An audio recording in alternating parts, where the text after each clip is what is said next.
How many of you believe that it was founded as a Christian government? I hate to tell you this, but you're wrong. This country was built by Christians because that's the majority of the people who originally came here.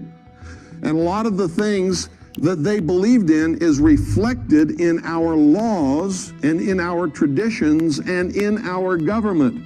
But the government was never meant to be Christian. Many of them were members of the secret societies. How many of you believe Thomas Jefferson was a Christian?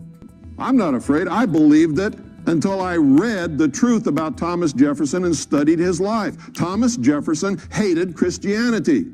Thomas Jefferson tore up the Bible. Thomas Jefferson wrote his own Bible because he said the God of the universe could not possibly be that terrible God represented in the King James Version of the Bible. Don't be afraid to raise your hand in here, folks. Nothing that I'm going to say is intended as a personal slant or insult or attack upon anybody in here. But I need your cooperation in order for us all to learn. Thomas Jefferson took a razor to the New Testament.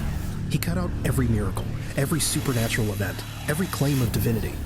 He pasted together his own version of the Bible, one he could believe in as a man of reason. That's not a rumor.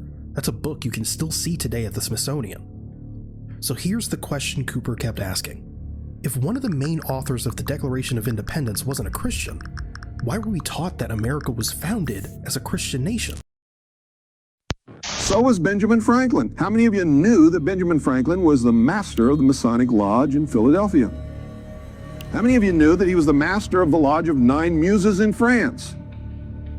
Have you ever studied the Lodge of Nine Muses?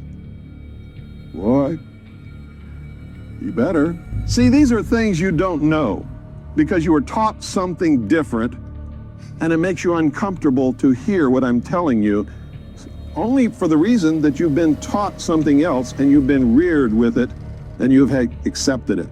It's hard to let go of something that you have learned and accepted that is not true.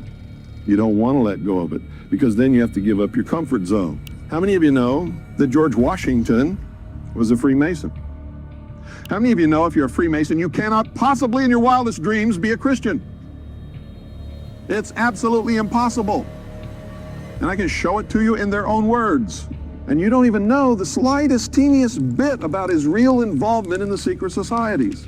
He founded a military order, a secret order of his military officers, the generals and senior officers of the Revolution, also known as the Knights of the Golden Circle. You see, all of this has happened over and over and over and over and over again throughout the history of the human race. These people know how to lead us wherever they want us to go because they study history and we don't.